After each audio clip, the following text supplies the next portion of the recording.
Barangay Mabolo sa siyudad ni Naga pigsusundo na ang mga estudyante sa saindang barangay na banggi na nagpupuli tanganing makalikay sa anuman na insidente. Uyan report ni Don Jimenez.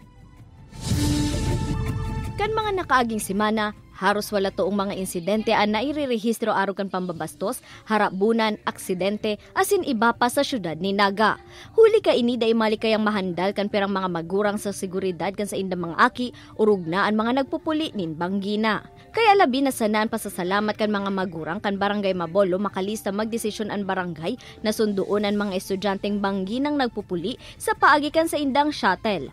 Apara sa syertong salbadong makakapuli ang mga ini, makakatipid pa subuot sa pamasahe. Marahay dahil yung mga makakapagtipid na sa mga magurang na nakakalibre sa pamasahe. Sigun sa barangay, prioridad kan sa indang programa ang mga estudyante na residente kan sa indang barangay. Sa paaging ini, dai nasubot madidipisilan ang mga hovenes na makasakay urug na kun banggina.